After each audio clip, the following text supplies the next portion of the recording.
Assalamualaikum warahmatullahi wabarakatuh. Baiklah, kami dari kelompok 5 yang beranggotakan 1. Tiara Iksani dengan NIM 26290, 2. Welni Eka Putri dengan NIM 26283, 3. Latifah Hanum dengan NIM 26297, 4. Mutia Rangkuti dengan NIM 26288, 5. Rahmi Nufika dengan NIM 26280. Baiklah, kami akan menjelaskan materi tentang 1. Konsep dan urgensi Pancasila sebagai sistem filsafat. 2. Sumber historis, sosiologis, politis tentang Pancasila sebagai sistem filsafat. 3. Membangun argumen tentang dinamika dan tantangan Pancasila sebagai sistem filsafat. 4. Mendeskripsikan esensi dan urgensi Pancasila sebagai sistem filsafat. Assalamualaikum warahmatullahi wabarakatuh. Saya Rahmi Nufika dengan NIM 2620080 akan menjelaskan materi tentang menelusuri konsep dan urgensi Pancasila sebagai sistem filsafat. Pancasila sebagai dasar filsafat negara atau Philosophische Grundlage, nilai-nilai filosofis yang terkandung dalam sila-sila Pancasila mendasari seluruh peraturan hukum yang berlaku di Indonesia. Artinya, nilai ketuhanan, kemanusiaan, persatuan, kerakyatan, dan keadilan harus mendasari seluruh peraturan perundang-undangan yang berlaku. Contoh, Undang-Undang Nomor 44 Tahun 2008 tentang pornografi, Pasal 3 Ayat A berbunyi, mewujudkan dan memelihara tatanan kehidupan masyarakat yang beretika, berkepribadian luhur, menjunjung tinggi nilai-nilai ketuhanan yang Maha Esa, serta menghormati harkat dan martabat kemanusiaan. Undang-undang tersebut memuat sila pertama dan sila kedua yang mendasari semangat pelaksanaan untuk menolak segala bentuk pornografi yang tidak sesuai dengan nilai-nilai agama dan martabat kemanusiaan. Selanjutnya, sumber historis, sosiologis, politis tentang Pancasila sebagai sistem filsafat. Yang pertama yaitu sumber historis Pancasila sebagai sistem filsafat. Pada tanggal 12 Agustus tahun 1928, Soekarno pernah menulis di seluruh Indonesia yang menyebutkan bahwa nasionalisme adalah nasionalisme yang membuat manusia menjadi perkakasnya Tuhan dan membuat manusia hidup dalam roh. Yudi Latif 2011-68. Pembahasan sila-sila Pancasila sebagai sistem filsafat dapat ditelusuri dalam sejarah masyarakat Indonesia sebagai berikut. Yang pertama yaitu sila ketuhanan yang Maha Esa. Sejak zaman purbakala hingga pintu gerbang kemerdekaan negara Indonesia, masyarakat Nusantara telah melewati ribuan tahun pengaruh agama-agama lokal, yaitu sekitar 14 abad pengaruh Hindu dan Buddha, 7 abad pengaruh Islam, dan 4 abad pengaruh Kristen. Tuhan telah menyejarah dalam ruang publik Nusantara. Hal ini dapat dibuktikan dengan masih berlangsungnya sistem penyembahan dari berbagai kepercayaan dalam agama-agama yang hidup di Indonesia. Pada semua sistem religi politik tradisional di muka bumi, termasuk di Indonesia, agama memiliki peranan sentral dalam pendefinisian institusi sosial. B. Sila kemanusiaan yang adil dan beradab. Nilai-nilai kemanusiaan dalam masyarakat Indonesia dilahirkan dari perpaduan pengalaman bangsa Indonesia dalam menjelajah. Bangsa Indonesia sejak dahulu dikenal sebagai bangsa maritim, telah menjelajah berbagai penjuru Nusantara, bahkan dunia. Hasil penggambaran itu membentuk karakter bangsa Indonesia, yang kemudian oleh Soekarno disebut dengan istilah internasionalisme atau peri kemanusiaan. Kemanjuran konsepsi internasionalisme yang berwawasan kemanusiaan yang adil dan beradab menemukan ruang pembuktiannya segera setelah proklamasi kemerdekaan Indonesia. Berdasarkan rekam jejak perjalanan bangsa Indonesia, tampak jelas bahwa sila kemanusiaan yang adil dan beradab memiliki akar yang kuat dalam historitas kebangsaan Indonesia. Kemerdekaan Indonesia menghadirkan suatu bangsa yang memiliki wawasan global dengan kearifan lokal, memiliki komitmen pada penertiban dunia berdasarkan kemerdekaan, perdamaian, dan keadilan sosial, serta pada pemuliaan hak-hak asasi manusia dalam suasana kekeluargaan kebangsaan Indonesia. Menurut Yudi Latif 2011 halaman 201. C. Sila Persatuan Indonesia. Kebangsaan Indonesia merefleksikan suatu kesatuan dalam keragaman serta kebaruan dan keislaman. Indonesia adalah bangsa majemuk, paripurna yang menakjubkan karena kemajemukan sosial, kultural, dan teritorial dan menyatu dalam suatu komunitas politik kebangsaan Indonesia. Indonesia adalah sebuah bangsa besar yang mewadahi warisan peradaban Nusantara dan kerajaan-kerajaan bahari terbesar di muka bumi. Jika di tanah dan air yang kurang lebih sama, nenek moyang bangsa Indonesia pernah menorehkan tinta keemasannya, maka tidak ada alasan bagi manusia baru Indonesia untuk tidak dapat mengukir kegemilangan. Menurut Yudi Latif 2011 halaman 377. D. Sila kerakyatan yang dipimpin oleh hikmat kebijaksanaan dalam permusyawaratan perwakilan. Demokrasi sebagai bentuk pemerintahan dari rakyat, oleh rakyat, dan untuk rakyat memang merupakan fenomena baru di Indonesia yang muncul sebagai ikutan formasi negara Republik Indonesia Merdeka. Sejarah menunjukkan bahwa kerajaan-kerajaan pra-Indonesia adalah kerajaan feodal yang dikuasai oleh raja-raja autokrat. Meskipun demikian, nilai-nilai demokrasi dalam taraf tertentu telah berkembang dalam budaya Nusantara dan dipraktikkan setidaknya dalam unit politik kecil seperti desa di Jawa, nagari di Sumatera Barat, Banjar di Bali, dan lain sebagainya. Tan Malaka mengatakan bahwa paham kedaulatan rakyat sebenarnya telah tumbuh di alam kebudayaan Minangkabau. Kekuasaan raja dibatasi oleh ketundukannya pada keadilan dan kepatutan. Kemudian Hatta menambahkan ada dua anasir tradisi demokrasi di Nusantara, yaitu hak untuk mengadakan protes terhadap peraturan raja yang tidak adil dan hak untuk menyingkir dari kekuasaan raja yang tidak disenangi. Menurut Yudi Latif 2011 halaman 387 sampai 388. Keadilan sosial bagi seluruh rakyat Indonesia. Masyarakat adil dan makmur adalah impian kebahagiaan yang telah berkobar ratusan tahun lamanya dalam dada keyakinan bangsa Indonesia. Impian kebahagiaan itu terpahat dalam ungkapan Gemah Ripah Loh Jinawi Tata Tentram Kerta Raharja. Demi impian masyarakat yang adil dan makmur itu, para pejuang bangsa telah mengorbankan dirinya untuk mewujudkan cita-cita tersebut. Sejarah mencatat bahwa bangsa Indonesia dahulunya adalah bangsa yang hidup dalam keadilan dan kemakmuran. Keadaan ini kemudian dirampas oleh kolonialisme.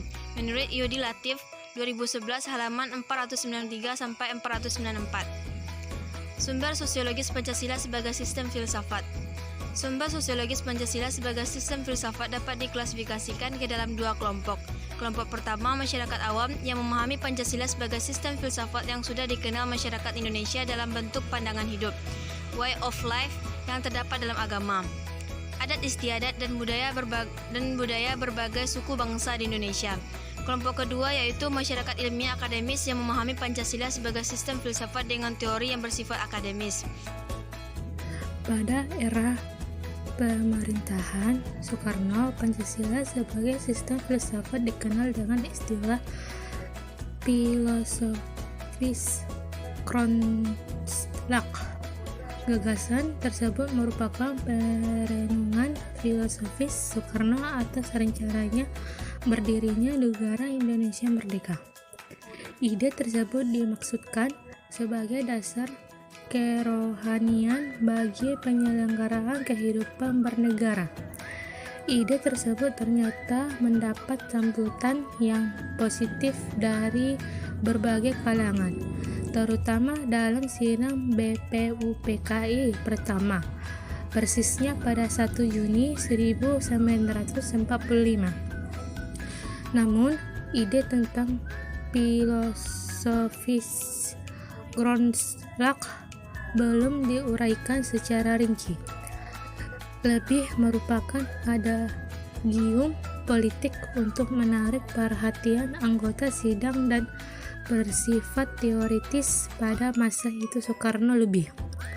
Pada era reformasi, Pancasila sebagai sistem filsafat kurang terdengar resonansinya. Namun, Pancasila sebagai sistem filsafat bergema dalam wacana akademik tersebut, termasuk kritik dan renungan yang dilontarkan oleh Habibie dalam pidato 1 Juni 2011. Habibie menyatakan bahwa Pancasila seolah-olah tenggelam dalam pusaran sejarah masa lalu yang tidak lagi relevan untuk disertakan dalam dialektika reformasi. Pancasila seolah hilang dari memori kolektif bangsa Indonesia Pancasila semakin jarang diucapkan, dikutip, dan dibahas baik dalam konteks kehidupan ketatanegaraan, kebangsaan maupun kemasyarakatan. Pancasila seperti tersadar di sebuah lorong sunyi justru di tengah denyut kehidupan bangsa Indonesia yang semakin hiruk pikuk dengan demokrasi dan kebebasan berpolitik.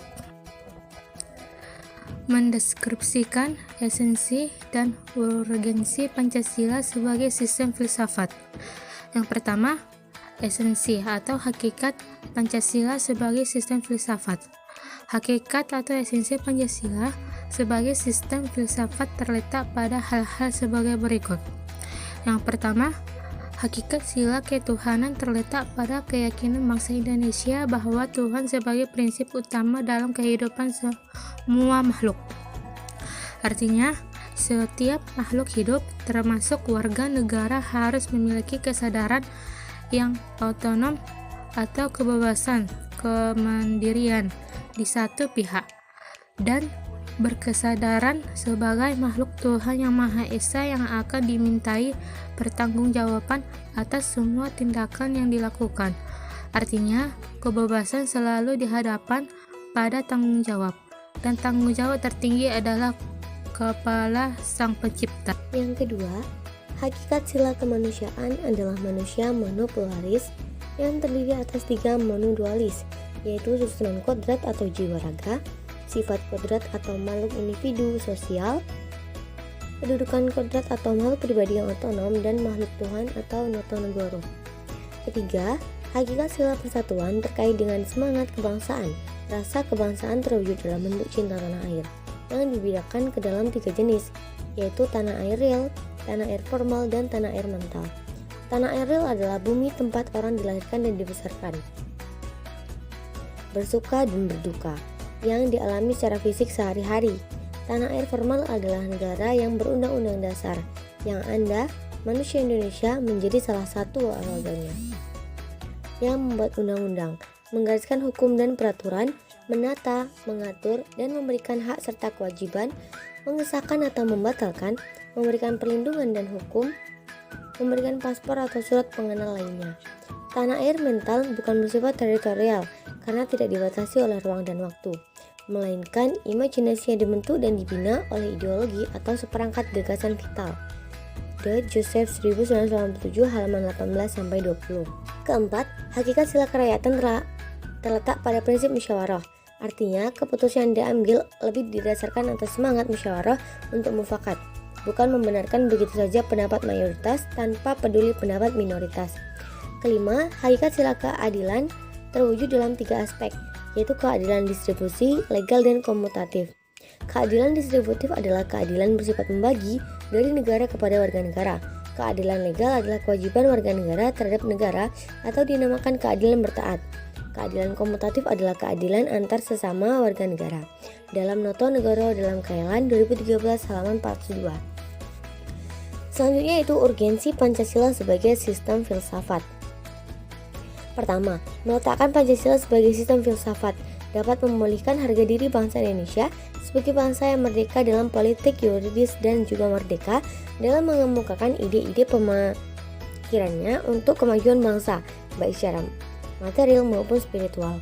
Kedua, Pancasila sebagai sistem filsafat membangun alam pemikiran yang berakar dari nilai-nilai budaya bangsa Indonesia sendiri, sehingga mampu dalam menghadapi berbagai ideologi dunia. Ketiga, Pancasila sebagai sistem filsafat dapat menjadi dasar pijakan untuk menghadapi tantangan globalisasi yang dapat melunturkan semangat kebangsaan dan melemahkan sendi-sendi perekonomian yang berorientasi pada kesejahteraan rakyat banyak. Yang keempat, Pancasila sebagai sistem filsafat dapat menjadi